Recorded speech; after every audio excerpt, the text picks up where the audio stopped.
जय माता दी दोस्तों, आपका हमारे YouTube चैनल अपना धर्म त्योहार में स्वागत है। आज हम आपको सबसे बड़ा सत्य बताने जा रहे हैं। अगर ये आपको पसंद आए तो लाइक करें, शेयर करें, कमेंट करें। साथ ही मेरे चैनल को सब्सक्राइब करना ना भूलें और बेल आइकन को क्लिक करें, जिससे कि हमारी वीडियो की नोटिफिकेशन आपको मिलती रहे। एक समय की बात है, एक राज्य में एक चतुर आदमी रहता था। वह काल से बहुत डरता था और वह सोचता रहता था, किसी भी समय मेरी मृत्यु हो सकती है। वह ऐसा क्या करे? फिर एक दिन उसे चतुराई सूझी। उसने सोचा, क्यों ना काल को ही अपने वश में कर लिया जाए, और उसने काल को ही अपना मित्र बना लिया। फिर उसने अपने मित्र काल से कहा, तुम मित्र छोड़ते तो किसी को नहीं हो, किसी दिन मुझे भी ले जाओगे। काल ने कहा, यह मृत्यु लोक है, जो आया है उसे एक दिन जाना ही पड़ेगा। सृष्टि का यह अटल नियम है, जिसको कोई भी नहीं बदल सकता। मैं मजबूर हूँ, पर तुम मेरे मित्र हो, इसलिए मैं तुम्हारी कुछ तो मदद कर सकता हूँ। तुम क्या चाहते हो? मुझसे साफ साफ कहो। उसने कहा, मित्र, मैं इतना ही चाहता हूँ, आप मुझे अपने साथ ले जाने से कुछ दिन पहले एक संदेश जरूर दे देना, ताकि मैं अपने परिवार को कारोबार की सभी जानकारी अच्छे से समझा सकूं और खुद को भी भगवान के ध्यान में लगा सकूं। इस पर काल ने बड़ी ही नम्रता से कहा, यह कौन सी बड़ी बात है? मैं एक नहीं, आपको 4 संदेश भेज दूंगा आपकी मृत्यु से पहले। चिंता मत करो, चारों संदेशों के बीच समय भी बहुत होगा, ताकि तुम सचेत होकर सभी अधूरे काम पूरे कर सको। वह व्यक्ति बड़ा ही प्रसन्न हुआ और सोचने लगा कि आज मेरे मन से काल का भय भी निकल गया। मैं जाने से पहले अपने सभी कार्य आराम से पूर्ण कर सकूंगा, तो मृत्यु लोक में देवता भी मेरा स्वागत करेंगे। समय बीता, आखिर उस व्यक्ति की मृत्यु की घड़ी नजदीक आ गई। काल अपने दूतों के साथ उसके पास आकर बोला, मित्र, अब समय पूरा हुआ, मेरे साथ चलिए। मैं सत्यता और अपने स्वामी की आज्ञा का पालन करते हुए एक पल भी तुम्हें और यहाँ नहीं छोड़ सकता।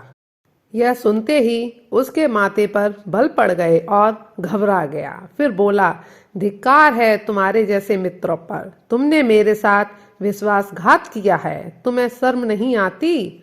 तुमने मुझे वचन दिया था कि आने से पहले मैं तुम्हें संदेश भेज दूंगा, परंतु तुम तो बिना किसी सूचना के अचानक दूतों के साथ मुझे लेने आ गए। यह कैसी मित्रता? तुमने अपने वचनों का भी पालन नहीं किया। इस पर काल हंसा और बोला, मित्र, इतना झूठ नहीं बोलना चाहिए। मैंने तुम्हें एक नहीं 4 संदेश दिए, पर तुमने एक भी संदेश नहीं देखा। इसमें मेरी क्या गलती? उसने चौंक कर पूछा, कौन से संदेश? आप झूठ बोल रहे हो। कोई प्रमाण है आपके पास तो बताओ। काल ने कहा, मित्र, घबराओ नहीं, मेरे पास 4 संदेशों के प्रमाण हैं। मेरा पहला संदेश आपके सिर पर चढ़कर बोला, आपके काले सुंदर बाल उन्हें सफेद कर दिया और सावधान किया, जो करना है वो कर डालो। उल्टा तुमने अपने बालों का रंग काला कर लिया और पुनः सपनों में खो गए। आज तक मेरे से श्वेत संदेश आपके सिर पर दिख रहा है। कुछ दिन बाद मैंने दूसरा संदेश तुम्हारे नेत्रों के प्रति भेजा।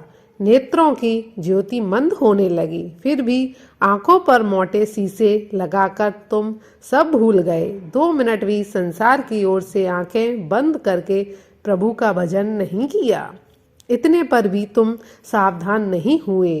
फिर मैंने तुम्हें तीसरा संदेश भेजा। इस संदेश ने तुम्हारे दांतों को छुआ, हिलाया और तोड़ दिए, पर इस संदेश का भी कोई असर ना हुआ। उल्टा नकली दांत लगवाए और जबरदस्ती संसार की भौतिकी पदार्थों का स्वाद लेने लगे। मुझे बहुत दुख हुआ कि मैं सदा इसके भले की और यह हर बार एक नया बनावटी रास्ता अपनाने को तैयार रहता है। अपने अंतिम संदेश के रूप में मैंने रोग, कलेश, पीड़ाओं को भेजा, परंतु आपने अहंकारवश सब अनसुना कर दिया। वह अब सब समझ चुका था और फूट फूट कर रोने लगा और उसने कर्मों पर पछतावा करने लगा। मैं सदा यही सोचता रहा कि कल से भगवान का भजन करूंगा, अपनी कमाई अच्छे शुभ कार्यों में लगाऊंगा, पर वह कल ही नहीं आया। काल ने कहा, आज तक तुमने जो कुछ भी किया वो स्वार्थ और भोगों के लिए किया।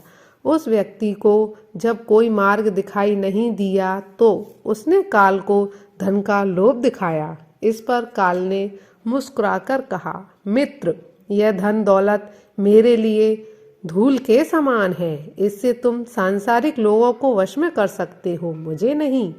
फिर काल ने कहा, यदि तुम मुझे लुभाना ही चाहते हो तो सच्चाई और शुभ कार्यों का धन संग्रह करते। यह ऐसा धन है जिसके आगे मैं बेवश हो सकता था, पर तुम्हारे पास तो यह धन बिल्कुल भी नहीं है। तुम्हारा सारा धन संपत्ति यहीं छूट जाएगी, मेरे साथ तो तुम्हारे कर्म ही जाएंगे। वह व्यक्ति जोर जोर से रोने लगा, परंतु काल ने उसके प्राण पकड़ लिए और चले गए। इस कहानी का अर्थ है, एक ही सत्य है जो अटल है, वो हम एक दिन मरेंगे जरूर। हम जीवन में कितनी दौलत जमा करेंगे, कितनी शोहरत पाएंगे, यह सब अनिश्चित होता है, समय के गर्भ में छुपा होता है, पर मृत्यु तो जन्म के साथ ही तय होती है। कैसी कहानी लगी दोस्तों? अगर ये कहानी पसंद आए तो कमेंट अवश्य करें।